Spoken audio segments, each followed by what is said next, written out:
Hello everyone. ನೋಡಿ ಸ್ನೇಹಿತರೆ, ಇವತ್ತು ನಾವು RRB group D upcoming vacancy plus RPF upcoming vacancy ಬಗ್ಗೆ ಈ ಒಂದು ಸೆಷನ್ ಅಲ್ಲಿ ಕಂಪ್ಲೀಟ್ ಆಗಿ ಡಿಸ್ಕಷನ್ ಮಾಡೋಣ. ಸೊ ಯಾವಾಗ ಆಗಬಹುದು, ಕ್ವಾಲಿಫಿಕೇಶನ್ ಏನು, RPF ಯಾವಾಗ ಆಗಬಹುದು, RRB group D short notice ಯಾವಾಗ ಬರಬಹುದು, ಎಷ್ಟು ವೇಕೆನ್ಸಿ ಬರ್ಬೋದು, ಈ ತರ ಪ್ರತಿ ಒಂದು ಡೌಟ್ಸ್ ನಿಮ್ಗೆ ಏನಿರುತ್ತೋ ಅದನ್ನ ಎಲ್ಲನೂ ಸಮೇತ ಸೊ ಕ್ಲಿಯರ್ ಮಾಡೋದಕ್ಕೆ ನಾನು ಟ್ರೈ ಮಾಡ್ತೀನಿ. ಓಕೆನಾ? ಸೊ ದಯವಿಟ್ಟು ಯಾರೆಲ್ಲ ಈ ಒಂದು ವಿಡಿಯೋವನ್ನು ನೋಡ್ತಿದ್ರೋ ದಯವಿಟ್ಟು ವಿಡಿಯೋನ ಲೈಕ್ ಮಾಡಿ, ಹಾಗೂ ನಿಮ್ಮ ಸ್ನೇಹಿತರಿಗೆ ಶೇರ್ ಮಾಡಿ, ಹಾಗೂ ನಮ್ಮ ಒಂದು ಚಾನಲ್ನ ಸಬ್ಸ್ಕ್ರೈಬ್ ಮಾಡ್ಕೊಳ್ಳಿ. ಸೊ ಕೊನೆವರೆಗೂ ನೋಡಿ. ಒಂದ್ ವೇಳೆ ಈ ಇನ್ಫಾರ್ಮೇಶನ್ ಯೂಸ್ಫುಲ್ ಅಂತ ಅನಿಸಿದ್ರೆ ದಯವಿಟ್ಟು ಕಮೆಂಟ್ ರೂಪದಲ್ಲಿ ತಿಳಿಸಿ. ಓಕೆನಾ? ಸೊ ನೋಡಿ, ಆಗಸ್ಟ್ 8 ಅಂದ್ರೆ ಇವತ್ತು ಬೆಳಗ್ಗೆ ನ್ಯೂಸ್ ಪೇಪರ್ ಅಲ್ಲಿ ಈ ತರ ನ್ಯೂಸ್ ಬಂದಿದೆ. ಯಾವ ತರ ಅಂದ್ರೆ, ರೈಲ್ವೆ ಗ್ರೂಪ್ ಡಿ में 30,000 पदों पर होगी भर्ती, बोर्ड ने मांगी ಖಾಲಿ ಪದೋ ಕಿ ಸಂಖ್ಯೆ ಅಂತ ಇದೆ. ಸೊ ಟೋಟಲ್ ಈ ನ್ಯೂಸ್ ಏನಿದೆ ಅದನ್ನ ನಾವು ಕನ್ನಡಕ್ಕೆ ಟ್ರಾನ್ಸ್ಲೇಟ್ ಮಾಡ್ಕೊಂಡಿದ್ವಿ. ಈ ತರ ಯಾವ ತರ ಅಂದ್ರೆ ನೋಡಿ, ರೈಲ್ವೆ ಗ್ರೂಪ್ ಡಿ ನಲ್ಲಿ 30,000 ಹುದ್ದೆಗಳಿಗೆ ನೇಮಕಾತಿ, ಖಾಲಿ ಹುದ್ದೆಗಳ ಸಂಖ್ಯೆಯನ್ನು ಕೇಳಿದ ಬೋರ್ಡ್. ಸೆಪ್ಟೆಂಬರ್ ಅಕ್ಟೋಬರ್ನಲ್ಲಿ ಅಧಿಸೂಚನೆ, ಡಿಸೆಂಬರ್ನಲ್ಲಿ ಅರ್ಜಿ ಪ್ರಕ್ರಿಯೆ ಆರಂಭವಾಗುವ ಸಾಧ್ಯತೆ ಈ ತರ ಇದೆ. ಓಕೆನಾ? ಸೊ ನೋಡಿ, ಇವ್ರು ಹೇಳ್ತಿದ್ದಾರೆ ಸೆಪ್ಟೆಂಬರ್ ಇಲ್ವಾ ಅಕ್ಟೋಬರ್ ಅಲ್ಲಿ ಒಂದು ಅಫಿಷಿಯಲ್ ಶಾರ್ಟ್ ನೋಟಿಸ್ ಅನ್ನು ಬಿಡುಗಡೆ ಮಾಡ್ತಾರೆ. ಸೊ ಅದಾದ್ಮೇಲೆ ಡಿಸೆಂಬರ್ ನಲ್ಲಿ ಅರ್ಜಿ ಪ್ರಕ್ರಿಯೆ ಅಲ್ವಾ?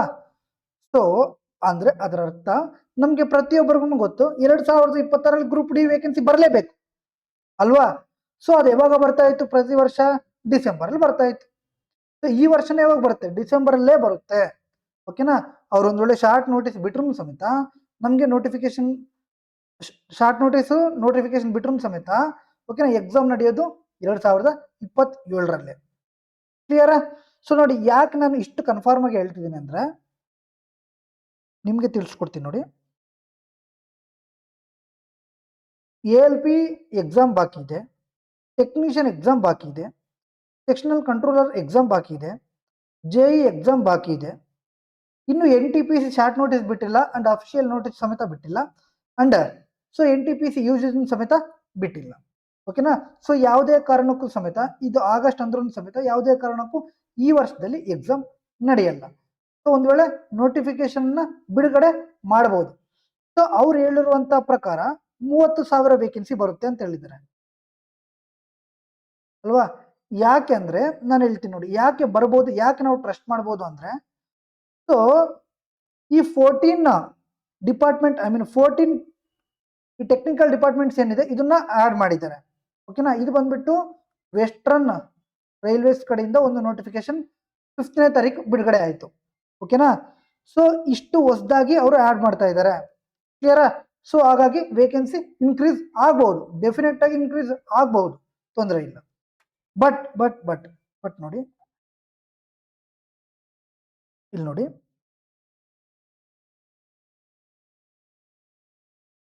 ಎರಡ್ 2024 ಮತ್ತು 2025 ನೇಮಕಾತಿಗಳಲ್ಲಿ ಅಧಿಸೂಚನೆಗೊಂಡ ಹುದ್ದೆಗಳನ್ನು ಈ ಹೊಸ ಅಂದಾಜಿನಲ್ಲಿ ಸೇರಿಸಲಾಗುವುದಿಲ್ಲ ಅಂತ ಇವರು ಡೈರೆಕ್ಟ್ ಆಗಿ ಹೇಳ್ಬಿಟ್ಟಿದ್ದಾರೆ. ಓಕೆನಾ? ಒಂದ್ ವೇಳೆ ಅದನ್ನ ಆಡ್ ಮಾಡಿದ್ರೆ ಇನ್ನೂ ಜಾಸ್ತಿ ವೇಕೆನ್ಸಿ ಬರುತ್ತೆ. ಅಂದ್ರೆ ಫಾರ್ ಎಕ್ಸಾಂಪಲ್ ನೋಡಿ, 2024 ಅಲ್ಲಿ ನಾನು ಕ್ಲಿಯರ್ ಮಾಡಿದ್ದೀನಿ ಅನ್ಕೊಳ್ಳಿ, ಒಂದ್ ವೇಳೆ ನಾನು ಜಾಯಿನ್ ಆಗಿಲ್ಲ ಅನ್ಕೊಳ್ಳಿ, ಸೊ ಆ ವೇಕೆನ್ಸಿ ಸಮೇತ ಆಡ್ ಮಾಡಿದ್ರೆ ಅದು ಇನ್ನೂ ಜಾಸ್ತಿ ಆಗ್ತಾ ಇರುತ್ತೆ. ಬಟ್ ಇವರು ಈ ತರ ಮಾಡ್ತಾ ಇಲ್ಲ. ಓಕೆನಾ? ಅಂಡ್ ನೋಡಿ, ತಾಂತ್ರಿಕ ಮತ್ತು ತಾಂತ್ರಿಕೇತರ ಸುರಕ್ಷತೆಗೆ ಸಂಬಂಧಿಸಿದ ವಿವಿಧ 14 ವಿಭಾಗಗಳನ್ನು ಸೇರಿಸಲಾಗಿದೆ. ನಾನು ಹೇಳಿದ್ನಲ್ವಾ, 14 ಡಿಪಾರ್ಟ್ಮೆಂಟ್ ಅನ್ನ ಆಡ್ ಮಾಡಿದ್ದಾರೆ. ಸೊ ಹಾಗಾಗಿನೇ ವೇಕೆನ್ಸಿ ಇನ್ಕ್ರೀಸ್ ಆಗಬಹುದು. ಕ್ಲಿಯರ್? ಸೊ ಯಾರೆಲ್ಲ RRB ಗ್ರೂಪ್ ಡಿಗೆ ಪ್ರಿಪರೇಷನ್ ಆಗ್ತಿದ್ರು ದಯವಿಟ್ಟು ಪ್ರಿಪರೇಷನ್ ಅನ್ನ ಸ್ಟಾಪ್ ಮಾಡಬೇಡಿ. ಓಕೆನಾ? ಈಗ ನೀವು ಚೆನ್ನಾಗಿ ಬರ್ದಿಲ್ಲ ಅಂದ್ರೂ ಸಮೇತ ದಯವಿಟ್ಟು ಪ್ರಿಪರೇಷನ್ ಕಂಟಿನ್ಯೂ ಮಾಡಿ, ನಿಮ್ಗೆ ಒಳ್ಳೆ ಅವಕಾಶ ಇದೆ. ಓಕೆನಾ? ಈ ತರ ರೈಲ್ವೇಸ್ ಅವರು ಯಾವಾಗ್ಲೂ ಸಮೇತ ನೋಟಿಸ್ ಅನ್ನು ಬಿಡಲ್ಲ. ಅಂಡ್ ಇದನ್ನು ಸಮೇತ ಇವ್ರು ಸುಮ್ಮನೆ ಬರ್ದಿಲ್ಲ. ಓಕೆನಾ? ಇಂಟರ್ನಲ್ ಸೋರ್ಸ್ ತಿಳ್ಕೊಂಡೇ ಇವ್ರು ಬರ್ದಿರ್ತಾರೆ. ಓಕೆನಾ? ಸೊ ಡೆಫಿನೆಟ್ ಆಗಿ ಒಳ್ಳೆ ಒಂದು ಅವಕಾಶ ಇದೆ, ಯಾರನ್ನು ಸಮೇತ ಮಿಸ್ ಮಾಡ್ಕೊಳಕ್ಕೆ ಹೋಗ್ಬೇಡಿ. ಕ್ಲಿಯರಾ? ಸೊ ಅದೇ ತರ ನೋಡಿ, ನೆಕ್ಸ್ಟ್ ನಾವು RPF ಬಗ್ಗೆ ಮಾತಾಡಲೇಬೇಕು. ಕರೆಕ್ಟಾ? ಯಾಕೆಂದ್ರೆ 2024 ಆದ್ಮೇಲೆ ನಮಗೆ RPF ರಿಕ್ರೂಟ್ಮೆಂಟ್ ಬಂದಿಲ್ಲ. ಕ್ಲಿಯರ್? ಸೊ RPF ಅಂದ್ರೆ ಏನಪ್ಪಾ? Railway protection force. ಕ್ಲಿಯರ್? ಇದು ಯಾರು ನಡೆಸ್ತಾರೆ? RRB ಅವ್ರು ನಡೆಸ್ತಾರೆ. But 2025 I mean railway minister ಏನಂತ ಹೇಳಿದ್ರು? ಸೊ ಈಗ್ಲಿಂದ ಮುಂದೆ ಬರುವಂತಹ ಎಲ್ಲ RPF ಎಕ್ಸಾಮ್ಸ್ ಅನ್ನ SSC ಅವರು ಕಂಡಕ್ಟ್ ಮಾಡ್ತಾರೆ ಅಂತ ಅವರು ಡೈರೆಕ್ಟ್ ಆಗಿ ಹೇಳಿದ್ರು ಅಲ್ವಾ? ಸೊ ಅಫಿಷಿಯಲ್ ಆಗಿ ಅದಾಗಿದೆ. ಸೊ ಹಂಗಾದ್ರೆ ಈಗ RPF ಅನ್ನ ನಡೆಸೋದು ಯಾರು? SSC ಅವರು ಅಲ್ವಾ? ಸೊ RPF ಯಾವ್ದ್ರ ಮೇಲೆ? 10th ಮೇಲೆ ಅಲ್ವೇನಪ್ಪ? ಸೊ ಹಂಗಂದ್ರೆ ಈಗ ಇನ್ನೂ ಸಮೇತ CHSL ಬರಬೇಕು, CPO ಬರಬೇಕು, ಅದಾದ್ಮೇಲೆ SSC GD ಬರುತ್ತೆ. ಕ್ಲಿಯರ್? ಈ CPO ಏನಿದೆ ಇದು ಡಿಗ್ರಿ ಮೇಲೆ, CHSL PU ಮೇಲೆ ಅಂಡ್ SSC GD 10th ಮೇಲೆ ಅಲ್ವಾ? ಸೊ CPO ಯಾಕೆ ಬಂದಿಲ್ಲ ಅಂದ್ರೆ ನಾನು ರೀಸನ್ ಹೇಳ್ತೀನಿ.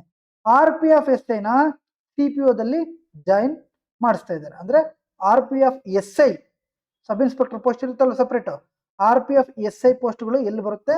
CPO ಅಂಡರ್ ಬರುತ್ತೆ. ಅದೇ ತರ RPF ಕಾನ್ಸ್ಟೇಬಲ್ ಯಾವ ಅಂಡರ್ ಬರುತ್ತೆ? SSC GD ಅಂಡರ್ ಬರುತ್ತೆ. ಈಗಿನ್ನು ಪ್ರೊಸೆಸ್ ಜಾಸ್ತಿ ಇದೆ. ಮೊನ್ನೆ ಅಗ್ನಿವೀರ್ಗೆ 50% ಕೊಟ್ಟರು. ಸೊ ಇದನ್ನು ತುಂಬಾ ತಲೆ ಕೆಡುವಂತ ಒಂದು ವಿಷಯ ಇದು. ಓಕೆನಾ? ಸೊ ಅಫಿಷಿಯಲ್ ನೋಟಿಸ್ ಬಿಡೋರ್ಗು ಸಮೇತ ನಾವು ಏನು ಹೇಳಕ್ಕಾಗಲ್ಲ. ಸೊ ರಾಂಗ್ ಇನ್ಫಾರ್ಮೇಶನ್ ಹೇಳಕ್ಕಾಗಲ್ಲ. ಕ್ಲಿಯರ್? ಸೊ ಹಾಗಾದ್ರೆ ನೋಡಿ 2024 ಅಲ್ಲಿ ಎಲಿಜಿಬಿಲಿಟಿ ಅಂಡ್ ಸಿಲೆಬಸ್ ಯಾವ ತರ ಇತ್ತು? 2024 ಅಲ್ಲಿ 10th ಪಾಸ್ ಆದ್ರೆ ಅವ್ರೆಲ್ಲರೂ ಸಮೇತ RPF ಗೆ ಅಪ್ಲಿಕೇಶನ್ ಆಗ್ಬೋದಿತ್ತು. ಓಕೆನಾ? ಏಜ್ ಬಂದ್ಬಿಟ್ಟು 18 to 28. ಓಕೆನಾ? ಸೊ ಹೈಟ್ ಬಂದ್ಬಿಟ್ಟು 165 ಇತ್ತು ಮೇಲ್ಗೆ. ಓಕೆನಾ? ಸೊ SC/ST ಗೆ 160 ಇತ್ತು. ಈಗ RPF ಕಾನ್ಸ್ಟೇಬಲ್ ಏನಿದೆ SSC GD ಒಳಗಡೆ ಬರುತ್ತಲ್ವಾ? ಈಗ ದೊಡ್ಡ ಸಮಸ್ಯೆ ಏನಂದ್ರೆ ಹೈಟ್ದು ಅಂಡ್ ಸಿಲೆಬಸ್ದು ಅಂಡ್ ಪ್ಯಾಟ್ರನ್ದು ಬಹಳ ಅಂದ್ರೆ ಬಹಳ ಜಾಸ್ತಿ ತಲೆ ಕೆಡುತ್ತೆ. ಕ್ಲಿಯರ್? ಸೊ ನೋಡಿ, ಯಾಕಂದ್ರೆ SSC GD ಬಂದ್ಬಿಟ್ಟು ನಮಗೆ ಯಾವ ತರ? Only 4 subjects. ಒಂದು ಮ್ಯಾಥ್ಸು, ಇಂಗ್ಲಿಷು, ರೀಸನಿಂಗು ಮತ್ತು ಇನ್ನೊಂದು ಯಾವುದು? GKGS. ಕ್ಲಿಯರ್? ಸೊ RPF ಅಲ್ಲಿ ಓನ್ಲಿ GKGS, ಅರ್ಥಮೆಟಿಕ್ ಅಂದ್ರೆ ಮ್ಯಾಥ್ಸ್ ಅಂಡ್ ರೀಸನಿಂಗ್ ಮಾತ್ರ ಇತ್ತು. ಇದರಲ್ಲಿ 4 ಸಬ್ಜೆಕ್ಟ್ಸ್ ಇದೆ. ಓಕೆನಾ? ಸೊ ಎಷ್ಟು ವೇಕೆನ್ಸಿ ಏನು ಪ್ರತಿಯೊಂದನ್ನು ಸಮೇತ ಜಾಸ್ತಿ ಕನ್ಫ್ಯೂಷನ್ ಇದೆ. ಪ್ರತಿಯೊಬ್ಬರು ಹೇಳ್ತಾ ಇದ್ದಾರೆ 7084 ವೇಕೆನ್ಸೀಸ್ ಅಂತ. ಕ್ಲಿಯರಾ? ಬರಬಹುದು, ಬರದೇ ಇರ್ಬೋದು, ಹೇಳಕ್ಕಾಗಲ್ಲ. ಅವ್ರು 3000 ಆದ್ರೂ ಕೊಡ್ಬೋದು, 4000 ಆದ್ರೂ ಕೊಡ್ಬೋದು, 5000 ಆದ್ರೂ ಕೊಡ್ಬೋದು. ಓಕೆನಾ?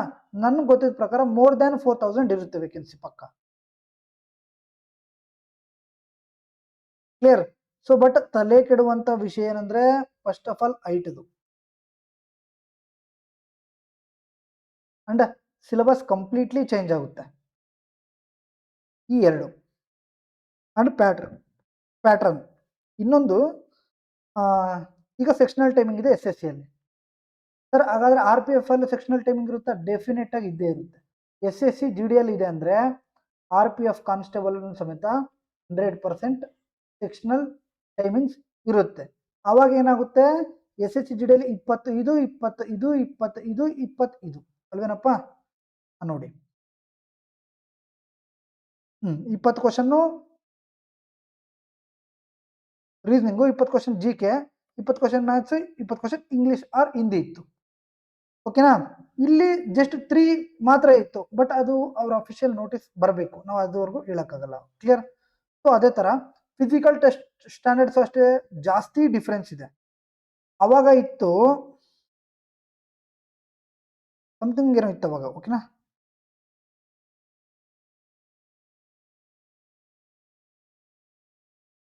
ಈಗ 5 ಕಿಲೋಮೀಟರ್ 24 ಮಿನಿಟ್ಸ್ಗೆ ಇಟ್ರೆ ತುಂಬಾ ಡಿಫ್ರೆನ್ಸ್ ಆಗ್ಬಿಡುತ್ತೆ. ಅಂಡ್ ಹೈಟ್ ಸಮೇತ 170 ಇದೆ SSC GD ಅಲ್ಲಿ. ಇಲ್ಲಿ ನೋಡಿದ್ರೆ ಓನ್ಲಿ 165 ಇದೆ. ಕ್ಲಿಯರ್? ಸೊ ಏನ್ ಮಾಡ್ತಾರೆ ಅನ್ನೋದನ್ನ ನಾವು ಕಂಪ್ಲೀಟ್ ಆಗಿ ನೋಡ್ಬೇಕಾಗುತ್ತೆ. ಓಕೆನಾ? ಸೊ ವೆಯ್ಟ್ ಮಾಡಬೇಕು. ಬಟ್ ಪ್ರಿಪರೇಷನ್ ಅನ್ನ ಸ್ಟಾಪ್ ಮಾಡಬಾರ್ದು. ಯಾರೆಲ್ಲ RPF ಒಂದು ಕನಸು ಇಟ್ಕೊಂಡಿದ್ರು ಅವರು ಪ್ರಿಪರೇಷನ್ ಸ್ಟಾಪ್ ಮಾಡಬೇಡಿ. ದಯವಿಟ್ಟು ಪ್ರಿಪರೇಷನ್ ಹಂಗೆ ಕಂಟಿನ್ಯೂ ಮಾಡಿ. ಸೊ ಡೆಫಿನೆಟ್ ಆಗಿ ವೇಕೆನ್ಸಿ ಬಂದೇ ಬರುತ್ತೆ. ಬಟ್ ಎಷ್ಟು ಬರುತ್ತೆ? ಓಕೆನಾ? ಸಿಲೆಬಸ್ ಏನು, ಪ್ಯಾಟ್ರನ್ ಏನು ಅನ್ನೋದು ನಮಗೆ SSC GD ನೋಟಿಫಿಕೇಶನ್ ಬಂದಾಗ್ಲೇ ಗೊತ್ತಾಗುತ್ತೆ, ಅಲ್ಲಿವರೆಗೂ ಸಮೇತ ಗೊತ್ತಾಗಲ್ಲ. ಆಗ ನಮಗೆ ಗೊತ್ತಾಗ್ತಿತ್ತು RRB ಅಂದ್ರೆ 3 ಸಬ್ಜೆಕ್ಟ್ಸು ಓದ್ತಾ ಇದ್ವಿ. ಬಟ್ ಈಗ 4ನೇ ಸಬ್ಜೆಕ್ಟ್ ಇನ್ಕ್ಲೂಡ್ ಆಗಬಹುದು, ಹೇಳಕ್ಕಾಗಲ್ಲ. ಓಕೆನಾ. ಬಟ್ ನಿಮ್ಮ ಪ್ರಿಪ್ರೇಷನ್ನ ಸ್ಟಾಪ್ ಮಾಡಬೇಡಿ, ಯಾವುದೇ ಕಾರಣಕ್ಕೂ ಸಮೇತ ಪ್ರಿಪ್ರೇಷನ್ನ ಸ್ಟಾಪ್ ಮಾಡಬೇಡಿ. ಓಕೆನಾ. ಸೊ ನೋಡಿ, RRB ಗ್ರೂಪ್ ನಾನು ಇಷ್ಟೇ ಹೇಳ್ತೀನಿ. ಸೊ ಫಸ್ಟ್ ಆಫ್ ಆಲ್ ಜಾಸ್ತಿ ವಿಡಿಯೋಸನ್ನು ನೋಡಕ್ಕೆ ಹೋಗ್ಬೇಡಿ.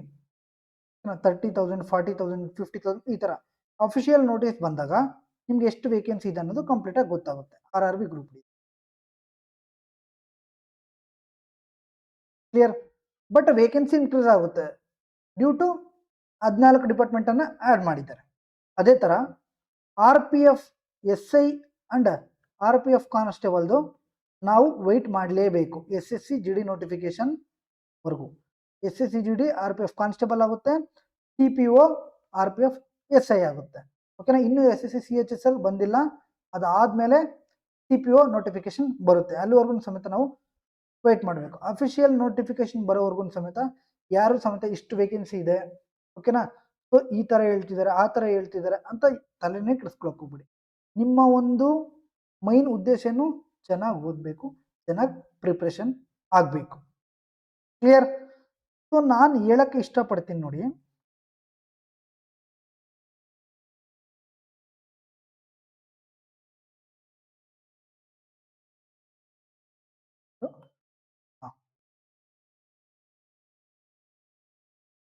ನಾನು ಒಂದು ಹೇಳಕ್ಕೆ ಇಷ್ಟಪಡ್ತೀನಿ.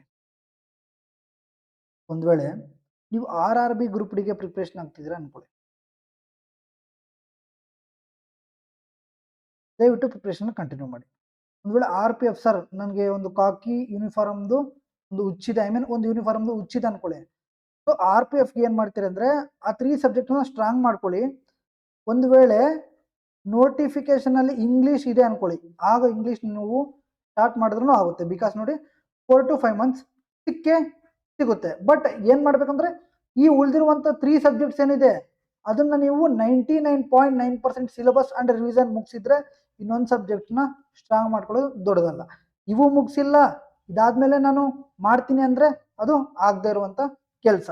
ಎಲ್ರೂ ಏನು ಮಾಡ್ತೀರಾ ನೀವು, ಸೊ ನೋಟಿಫಿಕೇಶನ್ ಆದಮೇಲೆ ಓದೋದು ಸ್ಟಾರ್ಟ್ ಮಾಡ್ತೀರಾ, ಆರ್ ಸಿಟಿ ಇಂಟಿಮೇಷನ್ ಬಂದಮೇಲೆ ಓದೋದು ಸ್ಟಾರ್ಟ್ ಮಾಡ್ತೀರಾ, ಇವೆಲ್ಲ ಬಿಟ್ಬಿಡಿ.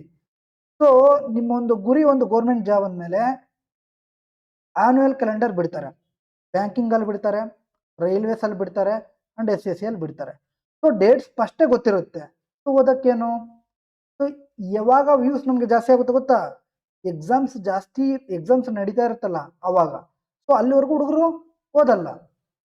ಇನ್ನೊಂದು ವಾರ 15 ದಿನ 20 ದಿನ ಇರುವಾಗ ತುಂಬ ಜನ ಹುಡುಗರು ಬಂದ್ಬಿಟ್ಟು ಸರ್ ಅದು ಮಾಡಿ ಇದು ಮಾಡಿ ಈ ಥರ ಹೇಳ್ತೀರ. ಸೊ ಆ ಥರ ನೀವು ಇರಬಾರ್ದು. ಓಕೆನಾ. ಸೊ ನಮ್ಮ ಒಂದು ಸ್ಟೂಡೆಂಟ್ಸ್ ಯಾವ ಥರ ಇರಬೇಕಂದ್ರೆ, ಸೊ ಫಸ್ಟೇ 3ಕ್ಕೂ ಪ್ರಿಪ್ರೇಷನ್ ಆಗಿರಬೇಕು. ಒಂದು ಸಬ್ಜೆಕ್ಟ್ ವೀಕ್ ಇದ್ರೂ ಸಮೇತ ನೋಟಿಫಿಕೇಶನ್ ಬಂದಮೇಲೆ ಅವ್ನು ಸ್ಟ್ರಾಂಗ್ ಆಗೇ ಆಗ್ತಾನೆ. ಇದು ಓಕೆನಾ. ಸೊ ನೋಟಿಫಿಕೇಶನ್ಗೋಸ್ಕರ ವೆಯ್ಟ್ ಮಾಡಬೇಡಿ, ನೋಟಿಫಿಕೇಶನ್ ಬರೋ ಮುಂಚೆನೆ ಎಲ್ಲ ಸಿಲೆಬಸ್ಸನ್ನು ಮುಗಿಸ್ಬೇಕು. ಕ್ಲಿಯರ್. ಸೊ ಯಾರೆಲ್ಲ RRB ಗ್ರೂಪ್ ಡಿ ಈಗ ಎಕ್ಸಾಮ್ ಬರೀತಿದ್ರು ಚೆನ್ನಾಗಿ ಆಗಿಲ್ಲ ಅಂದರೆ ದಯವಿಟ್ಟು ಸ್ಟಾಪ್ ಮಾಡಕ್ಕೆ ಹೋಗ್ಬೇಡಿ. ಸೊ ದಯವಿಟ್ಟು ಪ್ರಿಪ್ರೇಷನ್ನ ಕಂಟಿನ್ಯೂ ಮಾಡಿ. ಸೊ ನೀವು ಒಂದು ವೇಳೆ ಏನಾದರೂ ಕೆಲಸ ಮಾಡ್ತಿದ್ರು ಸಮೇತ ಈವ್ನಿಂಗ್ ಮಾರ್ನಿಂಗ್ ಸೊ ಕಂಟಿನ್ಯೂ ಪ್ರಿಪ್ರೇಷನ್ನ ಮಾಡಿ. ಡೆಫಿನೆಟ್ ಆಗಿ ಇಷ್ಟರಲ್ಲೇ ಬರುತ್ತೆ. ಸೊ NTPC ಗ್ರಾಜುಯೇಟ್ ಮತ್ತು ಅಂಡರ್ ಗ್ರಾಜುಯೇಟ್ ಆದಮೇಲೆ RRB ಗ್ರೂಪ್ ಡಿ ವೇಕೆನ್ಸಿ ಮಾತ್ರನೇ ಇರೋದು. ಡೆಫಿನೆಟ್ ಆಗಿ ಬಂದೇ ಬರುತ್ತೆ. ಓಕೆನಾ. ಈ ಸಲ ಹ್ಯೂಜ್ ವೇಕೆನ್ಸಿ ಬರುತ್ತೆ ಅಂತ ಹೇಳ್ಬಿಟ್ಟು ನಾನು ಅನ್ಕೊಂಡಿದ್ದೀನಿ, ನೋಡೋಣ. ಓಕೆನಾ. ಸೊ ಇಷ್ಟು ಅರ್ಥ ಆಯ್ತಲ್ವಾ. ಸೊ ಡೆಫಿನೆಟ್ ಆಗಿ ವೇಕೆನ್ಸಿ ಇನ್ಕ್ರೀಸ್ ಆಗುತ್ತೆ, ಬಟ್ 30,000 ಅಂತ ನೀವು ತಲೆಯೆಲ್ಲ ಹಾಕೋಬೇಡಿ. ಸೊ 25 ಆದ್ರೂ ಆಗ್ಬೋದು, 27 ಆಗ್ಬೋದು, 35 ಆಗ್ಬೋದು, ಎಷ್ಟಾದರೂ ಆಗ್ಬೋದು. ಓಕೆನಾ. ಸೊ ಮತ್ತೆ RPFದು ಅಷ್ಟೇ, ದಯವಿಟ್ಟು 3 ಸಬ್ಜೆಕ್ಟ್ನ ಸ್ಟ್ರಾಂಗ್ ಮಾಡ್ಕೊಳ್ಳಿ. ಇನ್ನು ಉಳಿದಿರುವಂಥ ಸಬ್ಜೆಕ್ಟು ಬೇಕಿದ್ರೆ ನೋಟಿಫಿಕೇಶನ್ ಬಂದಮೇಲೆ ನೀವು ಮಾಡ್ಕೋಬೋದು. ಬಿಕಾಸ್ ಟೈಮ್ ಇರುತ್ತೆ, ಹಾಗಾಗಿ ನಾನು ಹೇಳ್ತಾ ಇದ್ದೀನಿ. ಸೊ ದೊಡ್ಡ ಎಕ್ಸಾಮ್ಸ್ಗಾದ್ರೆ ಟೈಮ್ ಇರಲ್ಲ, ಈ ಎಕ್ಸಾಮ್ಸ್ಗಾದ್ರೆ ಟೈಮ್ ಇರುತ್ತೆ. ಬಿಕಾಸ್ ಮ್ಯಾಸಿವ್ ಕ್ರೌಡ್ ಆಗ್ತಾರೆ. ಸೊ ಪ್ರತಿಯೊಬ್ಬ ಸ್ಟೇಟಲ್ಲಿ ತುಂಬ ಜನ ಒಂದು ಲಕ್ಷಾಂತರ ಅಪ್ಲಿಕೇಶನ್ ಆಗ್ತಾರೆ. ಸೊ ಹಾಗಾಗಿ 3 to 4 months ಟೈಮ್ ಸಿಗುತ್ತೆ. 3 to 4 months ಒಂದು ಸಬ್ಜೆಕ್ಟ್ಗೆ ಸಾಕು. ಅದನ್ನು ಸಮೇತ ಬೇಸಿಕ್ ಹೇಳ್ತಾರಲ್ಲ, ಸೊ ಹಾಗಾಗಿ ಒಂದು ಸಬ್ಜೆಕ್ಟನ್ನು ನೀವು ಮಾಡ್ಕೊಳ್ಬೋದು. ಓಕೆನಾ. ಸೊ ಇಷ್ಟು ಈ ಒಂದು ಸೆಷನಲ್ಲಿ. ಓಕೆನಾ. ಒಂದು ವೇಳೆ ಈ ಒಂದು ಕ್ಲಾಸ್ ಇಷ್ಟ ಆಯಿತು ಅಂದರೆ ದಯವಿಟ್ಟು ವಿಡಿಯೋನ ಲೈಕ್ ಮಾಡಿ ಹಾಗೂ ನಿಮ್ಮ ಸ್ನೇಹಿತರಿಗೆ ಶೇರ್ ಮಾಡಿ, ಹಾಗೂ ಯಾವ ಥರ ಅನಿಸ್ತು ಅಂತ ಹೇಳ್ಬಿಟ್ಟು ಕಮೆಂಟ್ ರೂಪದಲ್ಲಿ ತಿಳಿಸಿ. ನೆಕ್ಸ್ಟ್ ಕ್ಲಾಸಲ್ಲಿ ಸಿಗೋಣ. ಅಲ್ಲಿವರೆಗೂ ಜೈ ಹಿಂದ್.